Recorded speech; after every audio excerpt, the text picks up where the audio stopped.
Good morning, good afternoon, good day, good evening. Welcome, welcome, welcome. I am so glad you're here at Pivoting to Web3. Now, today we have a very, very special guest. We have Casey Eberhart. Casey has been around for some time networking with magnificent relationships. Business are relationships, relationships are business, but he takes it to a whole nother level. He's been in the Web3 space, the crypto space. He's an investor, entrepreneur, and really a good friend. So I'd like to welcome Casey because he has a lot to say, and I don't want to take any more time from this moment together. Casey Eberhart. Casey, how are you today? I am so freaking awesome. It ought to be a sin.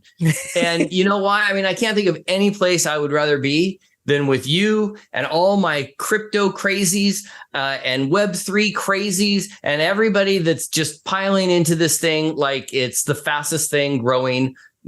It's just such an amazing time we're in at the moment. Well, Casey, I know that you've been involved in this space for a long time. I'm really just coming into it, but I've learned so much from you. And I think you're one of the main people that I want to share with the audience what's happening, why it's happening, and why it's important to pay attention. But first, let's give everybody some insight on how did you know to jump in, dive in, and get into cryptocurrencies and Web3? Tell us all about it.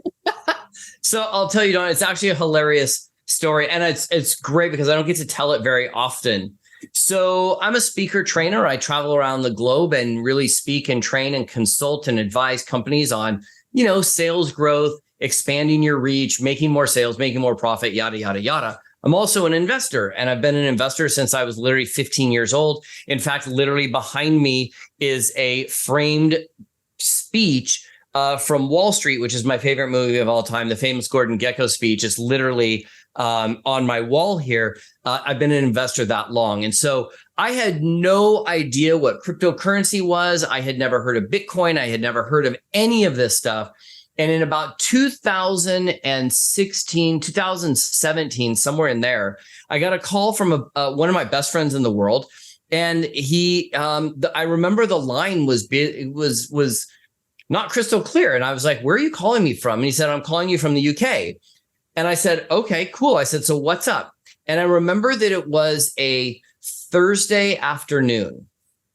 It was a Thursday afternoon. And he said, what do you have going on this weekend? And I said, not really anything. I'm like hanging out here. I'm a Southern California boy. So I don't know, going to Malibu and hanging out with the surfers. I don't know. And he said, I just booked your ticket while we were on the phone. I need you in London by tomorrow morning. So I just booked a flight and you're coming out. And I'm like, okay, well, what is the thing? And he's like, it is a cryptocurrency conference and you're going to be one of the keynote speakers and you're going to MC the deal. And I was like, Nav, like you're trusting a lot because I don't even know what cryptocurrency is. I had zero idea, literally zero. No idea. I think I remember my brother actually talking about something about Bitcoin. It was referenced once in one of my favorite TV shows, Big Bang Theory. It was referenced once, but I had no idea. And as an investor, I kind of pride myself on being into and knowing like kind of what's going on in the space. So I literally didn't even have time to research. I didn't have time to do anything. I had a speech to prepare. I had MC work to prepare, which means introducing these powerful players in the crypto space that I had no idea who any of them were, no idea how to pronounce. If you've been around Web3 and crypto space at all, apparently we can't find names that actually make sense for everything. We just make up words, right? And they're acronyms and they're so much. I was like, I don't know any of this. So I get on the airplane. And I remember I was so incredibly excited because in the entertainment center, there was a 30-minute documentary on Bitcoin. And that was how I learned about cryptocurrency, was on an airplane on a way to speak at a crypto conference in London where it was being broadcast around the world. It was translated into 46 different languages with translators around. It was an incredible experience. And here was the funny part, Donna. At the end, at the conference, they were promoting their own coin, right? So I had at least enough forethought to think, well, who knows really what this is all about. But I remember they saying, hey, here's the deal. We can pay you your fee. We can pay you X amount in US dollars, or we can chunk it out and pay part of it in Bitcoin and part of it in this other coin. I don't even remember the name of the coin. It's been so long. And I said, okay. So I called my friend Davin, who was the producer of the show. And I said, dude, I don't even know what. And he's like, take the coin. And I'm like, okay. Because I looked at it as kind of a free gig, right? So I got half of my fee paid in Bitcoin. And then they were like, oh, well, what wallet would you like it at? I'm like, It's a wallet. Mine. I'm like, my little Velcro wallet from OP when I was like in 1984. Like, I don't know, wallet, what are you talking about? So I had to call my buddy back again. I was like, okay, someone's got to give me like a crash course because I'm about to go in front of a couple of thousand people, translate it around the world. If I don't know like the basics, like I'm going to look like it's not going to come off looking good. So that's when they went and they were kind enough and they pulled 5 or 6 of the speakers and people that were really deep in the space. They locked themselves in a conference room with me for about 2 hours. And they basically just did a brain dump, data download, everything crypto. I got a crash course that day for a couple of hours into the crypto space. And I have never been the same since. And just to follow up the hilarious thing about me being paid part of my fee in Bitcoin, Donna, I couldn't figure out how to sell the Bitcoin to translate it back to US dollars. So to this day, I mean, I now do, but I still have that chunk that was done in Bitcoin because at the time I couldn't figure out how to translate it into US cash. So, so I actually made probably more in that speaking event than a lot of speaking events put together, simply because obviously the value of Bitcoin has gone way high since 2016. So what an opportunity. What great timing. And for you, you always have the awesome relationships. So with that said, you in the crypto, you got there kind of by happenstance, and it happened for you. How did you move forward and get so immersed into that space? What really attracted you and what motivated you? And how do you impact your personal life and business life with crypto now? Yeah, absolutely. So it was what I would say is I was accidentally on purpose and accidentally intentional, right? And when I say that, I say it a little bit tongue in cheek because I've built my entire career. And just for some context, I have not had a W-2 job since I was 23 years old. I moved to Los Angeles. I worked in the film business. I produced a bunch of movies. I had equipment rental company. I bought, sold, built, advised, or consulted companies my whole life. I don't really know anything else. And it all really comes down to a fundamental skill set. And that skill set is relationship building / networking.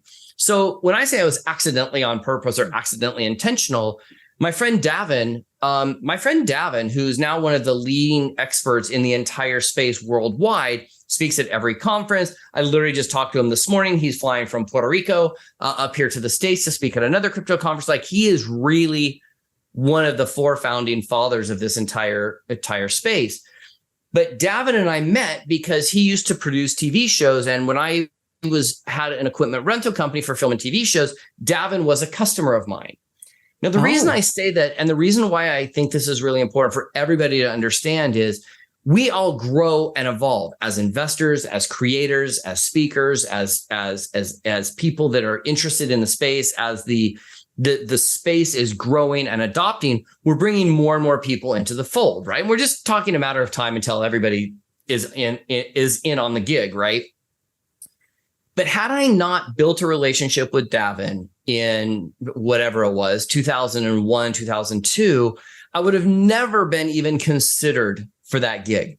And that gig really sparked another launch pad, because remember that group that was sitting around the conference table with me? Right. Well, I use the same fundamental on purpose intentionality that I do everywhere else, where those 5 people I'm still friends with today. I can dial any one of them up in the phone, and these are the top speakers in the space, the top leading like inventors, right? And so, Donna, one of the things I think we all can do is build relationships and network accordingly. And I'm not just talking about if you're a speaker, a trainer, whatnot, but I will say, as investors, all of us are still early on in the game. Like, we have to band together. Web3 is just kind of getting started, right? NFTs, we kind of came and went a little bit with them. And so we're always trying to find the right projects and the right people that are attached to the right projects. Well, here's the deal. It's a lot easier honestly, it's just a lot easier. It's kind of like a secret code where if you're tied into the network of these people, you're being given advanced trials of different things. You're given advanced opportunities to invest in a coin or a project or a Web3 project or a blockchain project because of who you know, who knows you, and who's actually remembering you. So I really try to tie back everything to how are we building relationships with the people that are in the space or other people that are in the space that we can connect with, exchange ideas. So it's almost, I know this seems a little bit far-fetched, but in my head, the network that's in my phone is essentially the same as being sort of a decentralized network on Web3 or blockchain. And that is that the only thing that holds them together is this device. But if I lose this device, I can still get another device. I'm not dependent on Facebook or Instagram or somebody else's platform. What I'm connected to are people that can advance whatever objective I'm going to try to move. I'll give you another example if you'll allow me. Yes, I'll allow you because I know and I've learned so much from you. Please share. So another friend of mine, he was a day trader in the stock and commodity day. He owned a couple of hedge funds, big player. He then moved on and moved into the real estate space. But even when he was in the real estate space, he was always like 3 steps ahead technology-wise, right? It's my friend Noble, who we're going to get on your show. You just, you don't know it yet. Okay. So I have just stayed in touch with Noble. And one of the things I do every single day, and this is for everybody, every single one of us to be doing this, every single day, I take my phone out and I spend about 5 minutes texting people that are in my phone.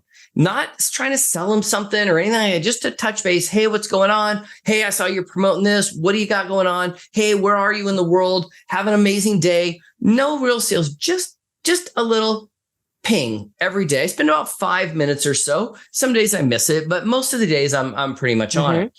What that does is it allows me to be in a massive amount of conversations with people that are already in my phone. So I am very intentional about meeting someone and getting them in my phone. That is, for me, that is critical. Okay. So going back to my friend Noble. Noble is transitioning and he's rolling and he's evolving. And I started hearing him talk to me about bits and pieces in blockchain. And I'm like, okay, somehow this guy is going to tie in blockchain because he is super well connected. And Noble calls me, this is about 3 years ago. He calls me and says, hey, I want to bring you into this project. I want to come explain it to you.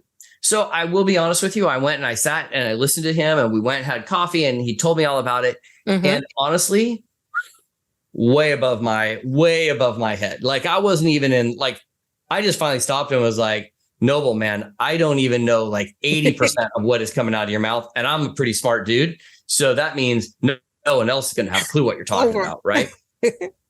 And that was really at our height when we were going into 2020, when crypto was on a tear, when everything was going cranking high. One of the things that Noble's all been able to do is he is an investor in royalties from musicians. So many people don't know this, but you know, if you're in Hollywood, it's one of the most unkept secrets in Hollywood that when a musician publishes a song, I think there are 9 different people that get royalties off that song. There's the performer, there's the writer, there's the publisher, there's the sound engineer. Then I think there's 1 or 2 more, right? And my friend Noble has always invested in portfolios of royalties off of songs, right? So I've known this about him since his hedge fund days. And so then he was talking to me about how he's been able to create an ecosystem for bands and independent musicians to come together and create an eco space in the Web3 space that allows them to sell merch directly to fans, to continuously make more of the money that they spent, more of the money that's off the royalties of their own albums through this ecosystem. And on top of that, when we added NFTs into it, we now have an NFT that allows people to participate in this royalty pool. So we take a big chunk of the money that comes in from NFT sales, and then we pool it back into purchasing royalties off of musicians. Those royalties then get paid back out to the NFT holders. So when I looked at that, I was like, because I will be honest, I didn't really get like Bored Apes, and I didn't really get like, I don't know. I'm just not that creative. So I didn't get it either. I didn't get it. So having Sometimes I still don't get it. Yeah. So having a cool picture, like, I don't really get it. When somebody explained it's like a digital baseball card, I totally got that because I used to buy and sell baseball cards when I was a kid. So I did kind of conceptually get it. But when Noble approached me and he was like, listen, I want you to come apart and talk about this.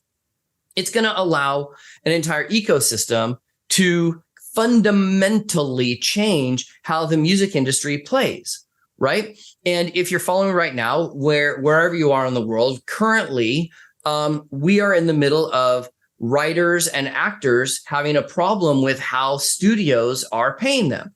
And the reason is because the way the studios are taking in cash has completely changed, but the way that actors and writers are being paid is from basically 1990. So back in my day, when you did a TV series, I live down here because I was friends with the cast and crew of a show called Growing Pains with Kirk Cameron and Tracy Gold and Alan Thicke and all those guys, and Leonardo DiCaprio, a young Leo. So when those guys did a TV show, the writers got paid residuals, the actors got paid residuals every time it aired. Well, that model no longer exists because now we're in the days of streaming. We've just changed complete technologies. Now it's been watched. There are only 10 episodes per series per show when there used to be 22 to 28. The actors, there are no residuals anymore. They're doing buyouts. So we've got these two worlds kind of competing and colliding, right? Music is the same way, right? If you follow music like at all, like one of the most famous stories right now is Taylor Swift had all her songs, basically the masters, bought by a third party. She wanted to buy them. The studios didn't give her access to buy them. And so she went out and is now currently, I think she's on, I'm a T-Swiftie, so I'm a Swiftie. So she is now re-recording all of her previous albums and has done deals with iHeart and Warner and Universal to swap out her masters for this set of masters that were paid before, because the royalties on that music are massive. And she believes, as do many, many people in the world, that those artists should have much more control over things like where that music is played on TV shows, politicians using the music. That all gets licensed and there's all payments to happen for that. And I agree. Yeah. So this project I'm involved in on a deep, deep level on the inside of the project, all because of how I build, or how I and you can build relationships with people inside the space. And here's what's so valuable for all of us right now is that the community is really, really tiny. I don't know a lot about sports, but I have been to a few baseball games, right? And here's my analogy. I think in Web3 and blockchain and crypto, right now we're in about inning 3, maybe inning 4.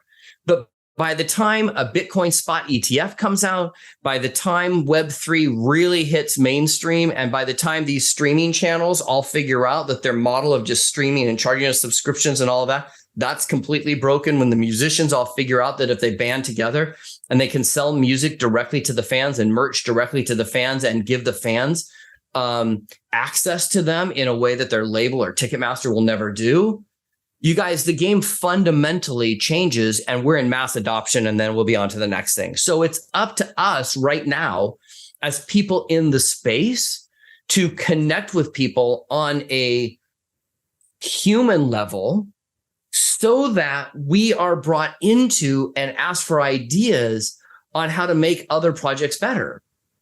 And I think that's really a key component. So when you guys are out at your meetup groups, or you're online, or you're in Discord, or you're on Telegram, or you're in some of these things, spend some time, or on X/Twitter, spend some time to get on the phone and meet people and connect with them, because the connections that you're going to make will unlock opportunities that you probably won't have access to until it's too late, if you're just a guy or a gal, sitting in a basement somewhere.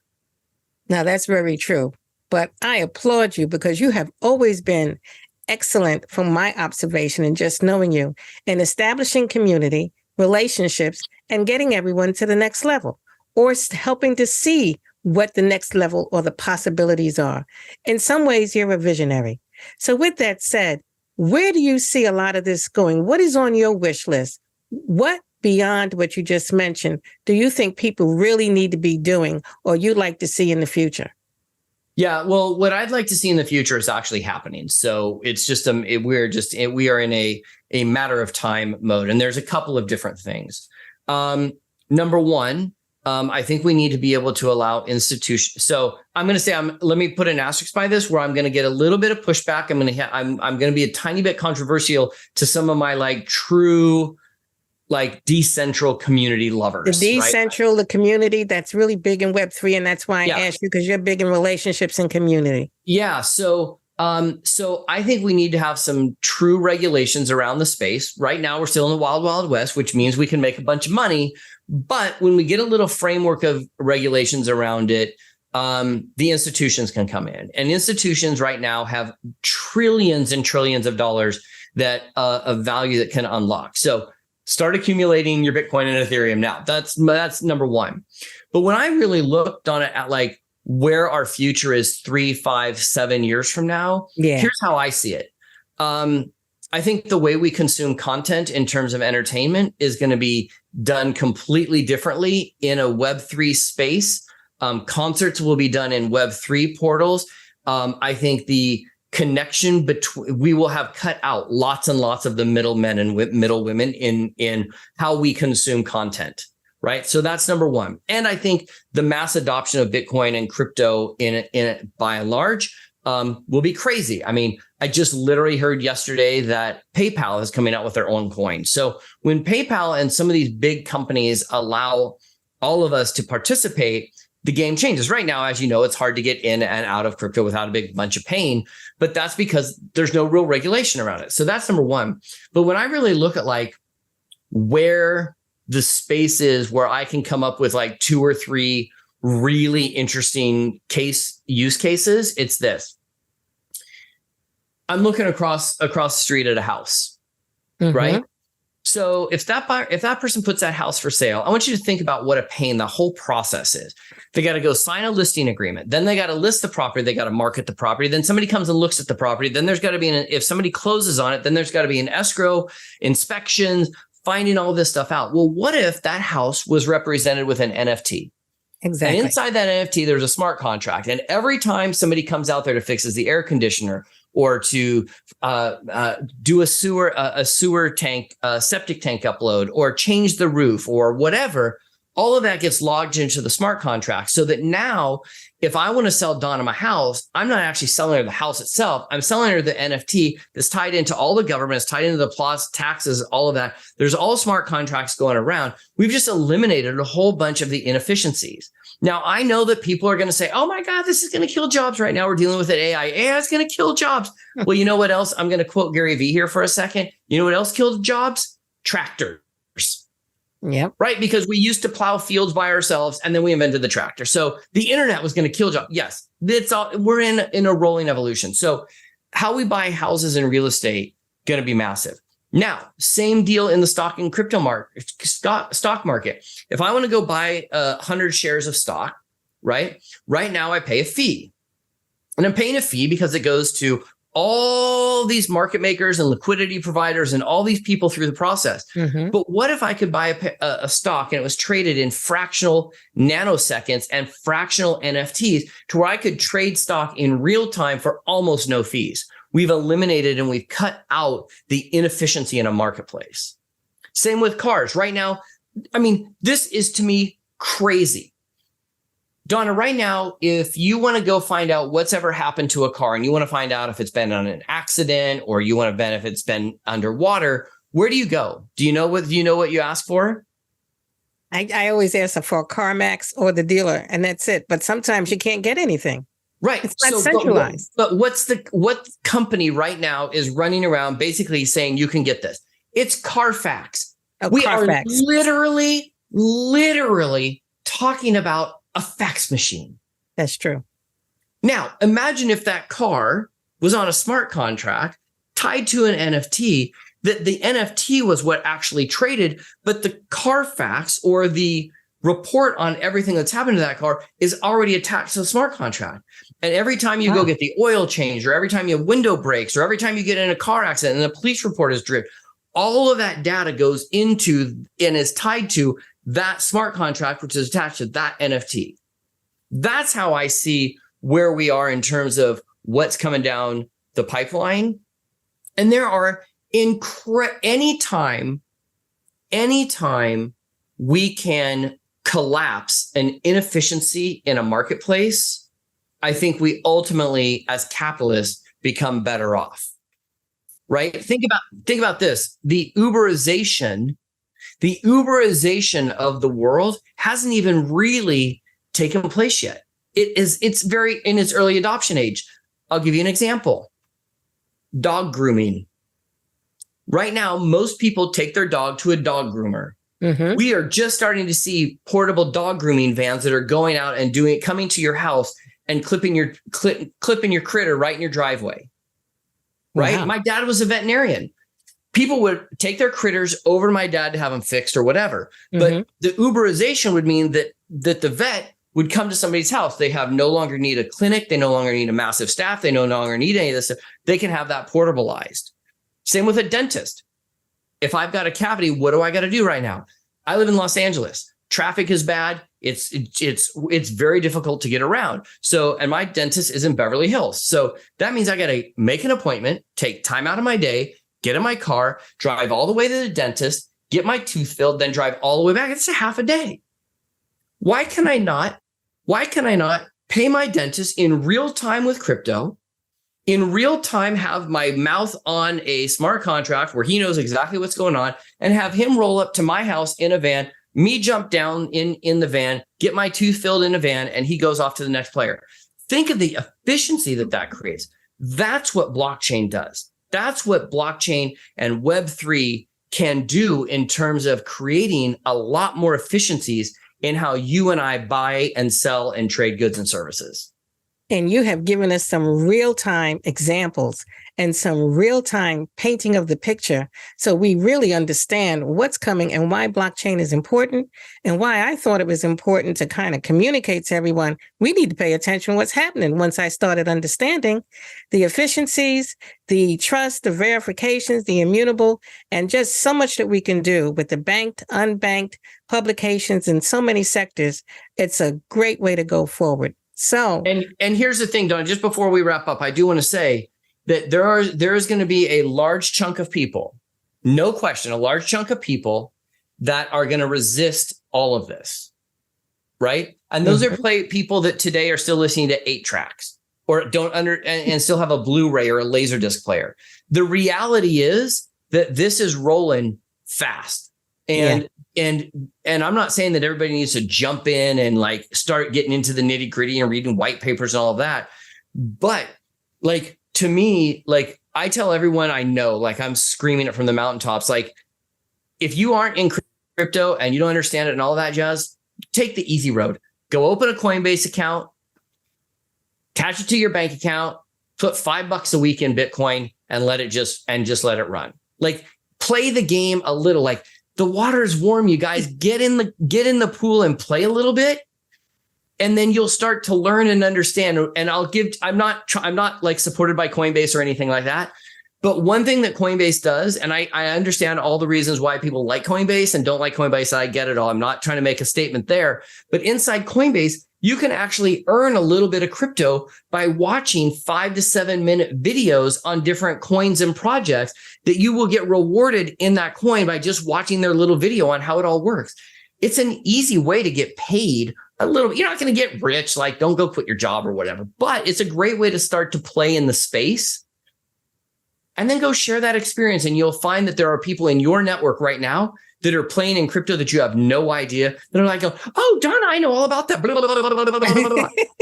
And then go start a crypto lunch or go start a Web3 lunch or an investor lunch and get a bunch of people in your local neighborhood together to exchange ideas and build that network and build that community. And you're going to find that the influence that you have inside that network will go crazy. So that's okay. Now I'm all done. So with all the community and all the information you've shared with us, is there anything else you'd like to share that's a secret Otherwise, how do we reach you? How do they reach you and connect with you? How do you do that? Yeah, absolutely. So couple of ways. The easiest way is honestly, I put together, because I get asked to talk about network and building networks, and a lot of people have some misideas on how to do it, or they don't know how to do it, or they think they're good at it, but then they don't really have anybody in their phone that they can actually pick up the phone and get anything done. We call it GSD, get stuff done. They don't have a Casey. Yeah, well, yeah, sure. So what I did was I created this document that's 120 power networking tips. And it is literally like a 4-minute read. I tell people, I'm like, print the thing off, put it in your car, put it on your desk before you get on a Zoom or before you go to a meeting. Read over 3 or 4 or 5 little tips that are in there, and your network will grow and become solid before your very eyes. So it's very easy. powernetworkingtips.com. It's free. There's no, it's literally like the easiest thing. There's no frills. There's no upsell. There's no trying to buy anything else. It's just networking, free, powernetworkingtips.com. That's the easy place. Well, thank you so much, Casey. And we're shaping tomorrow together. And thank you for coming on. Pivoting to web3.com is where you can reach me. I need to do that again. Thank you for coming to Pivoting to Web3. I got to stop looking at you. I'm really sitting up here laughing and everything because I'm having such a good time. But let me be serious, everyone. Casey Eberhart is the networking master. You need to go get those networking tips. They're going to give you a lot of value. You're going to learn. You'll be able to share. And everything he's talking about is why we're here today, because the authentication and the validity and everything in efficiencies and community is what's happening on how we can change the future. Shaping tomorrow together is important, and it's important that we all stay together, work together, and be together, and keep building those positive relationships. So with that said, once again, thank you for coming to Pivoting to Web3, and I look forward to seeing you in the next few weeks. Have a great day. Thanks, everyone. Bye. Thanks for listening to Pivoting to Web3 at pivotingtoweb3.com. Make sure you hit the subscribe button so that it gets to you with every episode that comes out. We have lots of great opportunities, limitations, and downward spirals being revealed by our guests. And thank you in advance for all your reviews and comments. I appreciate you so much. I look forward to serving you in the next week's episode.